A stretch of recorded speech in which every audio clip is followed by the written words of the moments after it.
A religião da prosperidade tem seus entusiasmados testemunhos. Pessoas falam sobre como o desastre financeiro se transformou em abundância financeira assim que elas aprenderam como reivindicar certas promessas. Elas comentam suas maravilhosas bênçãos, carros último modelo e casas novas de veraneio. A prosperidade tornou-se um novo sucesso religioso. Parece ser a nova medida da espiritualidade também. Os best-sellers cristãos nos bombardeiam com fórmulas garantidas de sucesso. Creia e receba. Doe e fique rico. Diga o que quer e exija, eles dizem. Desenvolva sua fé e aumente a sua conta bancária. Bom, alguns, infelizmente, em pregações pela televisão, têm estado entre os maiores advogados da religião da prosperidade. Faça sua doação, alguns dizem, e Deus cuidará de todos os seus problemas financeiros. Doe e a prosperidade está garantida. Bem, vamos dar uma boa olhada nesta nova situação. Alguns de vocês podem estar dizendo, um momento, pastor Vandman, Jesus não disse, dai e recebereis? Não é verdade que Deus quer abençoar os seus filhos? A ideia de prosperidade não está baseada nas promessas bíblicas? Sim, Jesus fez essa promessa sobre dar e receber. E sim, Deus quer nos abençoar. Mas a questão é, receber o quê? Nos abençoar com o quê? Eu receio que quando a prosperidade material se torna o ponto básico de nossa religião, então o evangelho está distorcido. Vamos examinar uma das promessas da Bíblia que é algumas vezes usada como garantia de abundância material. Em seu sermão da montanha, Jesus disse, em Mateus 6, versículo 33, mas buscai primeiro o reino de Deus e a sua justiça, e todas estas coisas vos serão acrescentadas. A que se refere a expressão todas estas coisas? Ao ler o capítulo inteiro de Mateus 6, você descobrirá que Jesus estava insistindo para que seus ouvintes não se preocupassem com comida e vestimentas. Nosso Pai Celeste, Jesus destacou, pode suprir nossas necessidades básicas. Assim como ele alimenta os passarinhos no ar e veste os lírios do campo. A expressão todas estas coisas refere-se às necessidades diárias, alimento, casa e roupas, mas eu seriamente duvido que inclua um novo iate ou uma televisão extra para os quartos.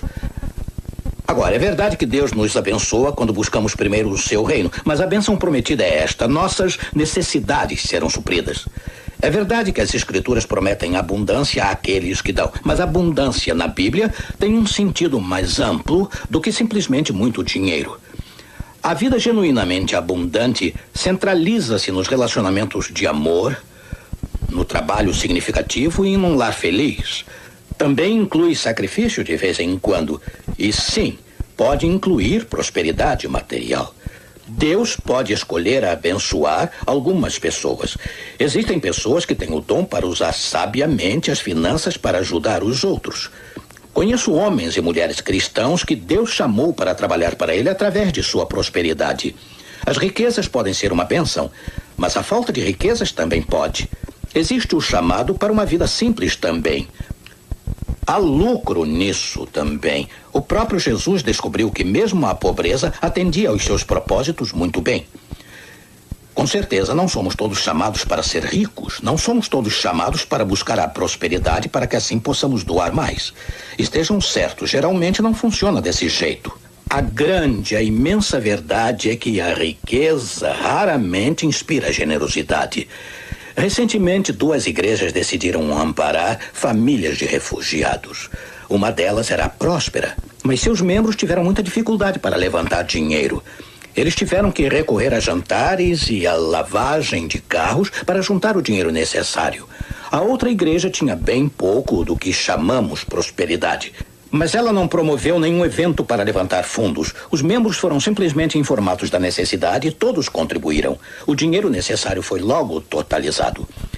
O apóstolo Paulo teve uma experiência similar com certas igrejas da Macedônia.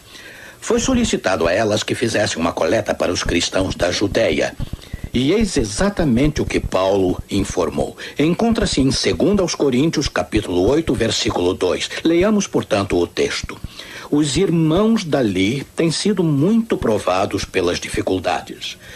Mas a alegria deles foi tanta que, embora sendo muito pobres, deram as suas ofertas com grande generosidade. Sendo muito pobres, os macedônios foram generosos, e isso os fez parecer ricos. A prosperidade, por outro lado, com frequência arrefece nossos melhores impulsos. Como disse um cristão consultor de negócios, as pessoas abastadas são com frequência as mais difíceis de serem motivadas. Fique rico e doe mais. Infelizmente, a religião da prosperidade não funciona muito bem. Ela também distorce o evangelho. Quando nosso objetivo está na prosperidade e em gerar mais fundos, inferimos que Deus precisa desesperadamente de muito dinheiro. Começamos a pensar que o dinheiro é o ingrediente-chave na marcha avante da causa de Deus. Mas o fato é que os meios materiais não produzem por si mesmos resultados espirituais. Somente o Espírito de Deus gera frutos espirituais. O profeta Zacarias viu-se uma vez frente a uma formidável tarefa de ajudar a reconstruir o templo de Jerusalém. A cidade estava em ruínas. O povo hebreu, tendo acabado de voltar do exílio na Babilônia, tinha poucos recursos. Mas Deus encorajou Zacarias com estas palavras, capítulo 4, versículo 6. Não por força nem por violência, mas pelo meu espírito, diz o Senhor. Pelo meu espírito. Como é fácil esquecer estas palavras, estas poderosas palavras, em nossa pressa de construir auditórios com 10.000 lugares e enormes complexos evangelísticos, em nossa corrida atrás da última tecnologia. Esquecemos que sem o Espírito de Deus, nada acontece. Sem sua atividade, não há resultados. Algumas centenas de anos após Zacarias ajudar a completar o templo, Jesus sentou-se naquele mesmo pátio. Ele observou os doadores ricos virem e colocarem sacos de prata e ouro dentro do tesouro do templo. Eles deram grande demonstração de generosidade. Mas aí uma viúva pobre se aproximou. Humildemente ela colocou 2 pequenas moedas de cobre na caixa. E Jesus estarreceu seus discípulos e os demais ao comentar Lucas 21, versículo 3. Lançou mais do que todos esta pobre viúva. A oferta da viúva, como vê, foi um sacrifício vindo de um coração devotado. Valeu mais aos olhos de Deus do que todo o ouro dos ricos que egoisticamente doavam da sua abundância. Por isso, aquelas 2 moedas de cobre podiam realizar mais. Não há limite para a utilidade de um dom concedido pelo Espírito de Deus. Eu lhe digo, amigo, Deus precisa de corações generosos. Seus planos não dependem dos cristãos ficarem ricos. Eles dependem das riquezas do nosso cristianismo. Talvez o maior perigo na religião da prosperidade seja o que ela faz ao nosso coração. Quando o propósito de dar se torna receber, estamos em apuros. Caímos dentro da armadilha da aquisição. Nossos valores se resumem no desejo de coisas materiais. Paulo destacou quão importante é a motivação para dar. Em seu famoso capítulo do amor, 1 aos Coríntios 13, ele observa. No versículo 3, ele diz: E ainda que eu distribua todos os meus bens entre os pobres, se não tiver amor, nada disso me aproveitará. Alguns versículos depois, Paulo diz que o amor não busca seus próprios interesses. Ouça, se estamos dando para receber, não estamos dando com amor. Nada ganharemos. O tipo de abundância de Deus nos enganará. Mas dar com amor, dar sem egoísmo, pode ser uma arma poderosa em nossas mãos. Podemos usá-la para romper o materialismo de nossa vida. O doar autêntico arrefece o velho amor ao dinheiro, que é um perigo em nossa alma. Quão desesperadamente precisamos da arma que é doar sem egoísmo. Vivemos em um mundo do lucro, lucro e mais lucro. A nova palavra para o bem-sucedido de hoje é estilo de vida. Nós devemos manter um certo estilo de vida que reflita nossos rendimentos. Comprar a casa certa, praticar os hobbies certos, comprar nas lojas certas, e a propaganda tem transformado a prosperidade em uma verdadeira religião. Os comerciais da TV pregam as virtudes de recompensar-se a si mesmo. Vá em frente, eles nos dizem. Você merece aquele som super moderno. Aqueles sapatos que custam um dinheirão. Você merece. As vozes do ganho estão em toda parte. Seu apelo nunca para. Há sempre mais para comprar, sempre a melhor marca, um novo modelo, um passo adiante em estilo. As loterias têm sido mais divulgadas do que nunca. Todos parecem querer um pedaço desse bolo, realizar seus sonhos, a chance de se ajeitar na vida. Quando se aproxima o momento crucial do número da sorte ser tirado, soam os clarins que fazem milhões ficarem em reverente silêncio. Todos se reúnem em torno da ruidosa chamada do ganhe. O som da prosperidade tem o som do ganhe muito. Em outras palavras, o dinheiro fala. Eu sei, eu ouço isto o tempo todo. Deixe-me partilhar algo muito pessoal com você. Em nosso ministério pela televisão, devemos lutar continuamente para evitar que as finanças sejam o assunto principal. Você provavelmente sabe, existem altíssimos custos na produção de um programa para a televisão. A compra do horário nas estações por todo o país requer um contínuo investimento de tirar o fôlego. É claro, eu creio que, apesar de tudo, é um investimento excelente. O potencial da televisão é fantástico. Podemos alcançar milhões com as boas novas, mas a demanda de recursos é enorme. Por isso, temos que fazer o melhor para sermos bons mordomos do que nos é enviado. Temos que determinar quanto de propaganda será mais eficaz, que emissoras nos darão mais cobertura pelo nosso investimento, e temos que manter contato regular com nossos patrocinadores para informar-lhes nossas necessidades. Em tudo isto, há o perigo de o dinheiro se tornar importante demais. As finanças parecem ditar muitas decisões. Quão facilmente podemos esquecer que as coisas acontecem apenas pelo Espírito de Deus. Quando nossas necessidades são tão grandes, é uma tentação deslizar para a religião da prosperidade. Mas não devemos permitir que o material engula o espiritual. Oro continuamente, e você ora por mim, para que a vontade de Deus, e não só as finanças, direcione meus passos neste ministério. Todos nós, de um modo ou de outro, enfrentamos as pressões do ganho. E todos precisamos desesperadamente da arma de Deus, doações altruístas. É nosso único modo de lutar contra a tirania do dinheiro. Deixe-me ilustrar. Um representante da Sociedade Missionária Britânica estava fazendo sua visita regular a um magnata armador. Aquele homem de negócios era um doador generoso e regular. Após conversar com o representante durante alguns minutos, ele preencheu um cheque no valor de $250. Nesse instante, ele recebeu um cabograma. Trazia uma notícia muito ruim. Um de seus navios, que levava uma carga valiosa, perdeu-se no mar. O empresário olhou para a mensagem por um instante e em seguida disse: "É claro, vou ter que refazer esse cheque." O representante entendeu e devolveu o cheque. Seu amigo, então, preencheu o outro cheque com um valor 6 vezes maior que o cheque anterior. O representante já ia agradecer e sair quando olhou para o cheque e disse: "O senhor deve ter se enganado aqui." "Não, não me enganei", replicou o empresário. "Esse cabograma era do meu Pai Celeste e dizia: não ajunteis tesouros na terra." Aquele notável homem de negócios costumava doar para tirar o apego ao dinheiro do seu coração.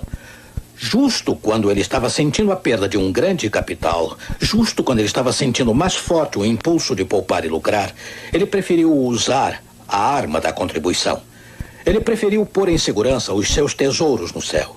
Dar em si é uma bênção. É um fim em si mesmo. Amplia nosso coração e fortalece nossos valores.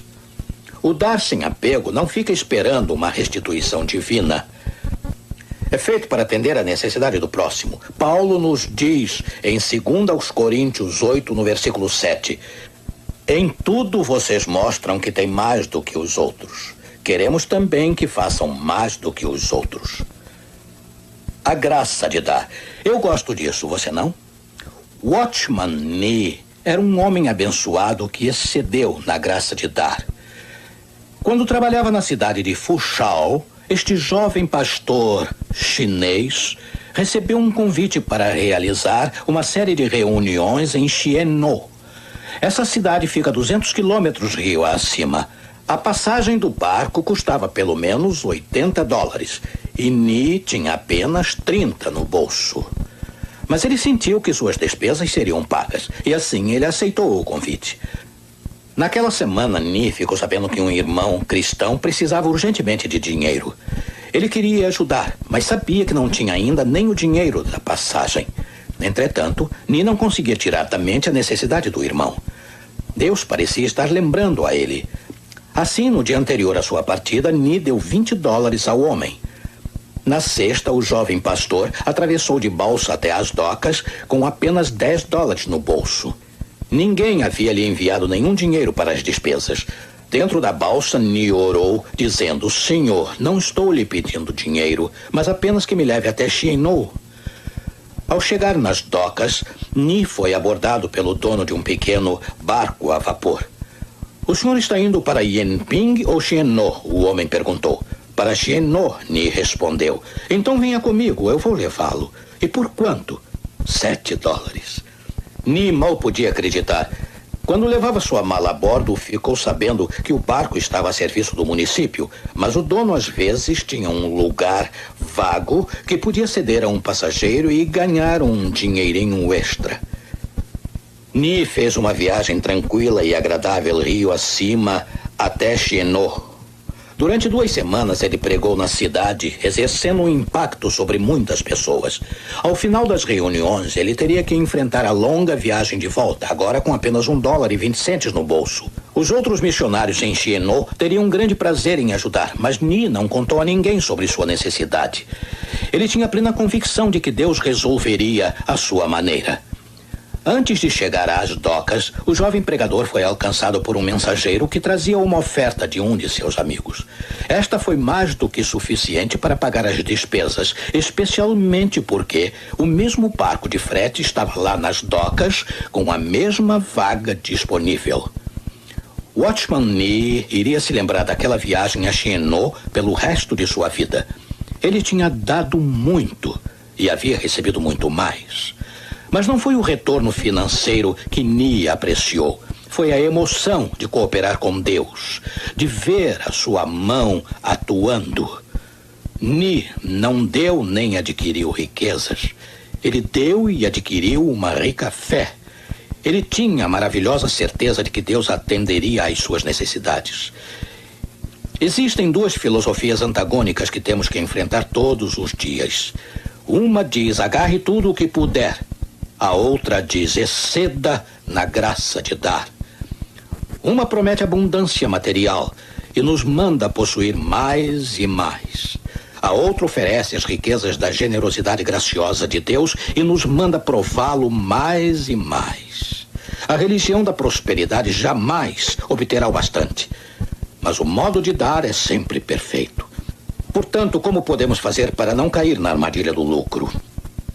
Como podemos tornar o dar uma prioridade genuína em nossa vida?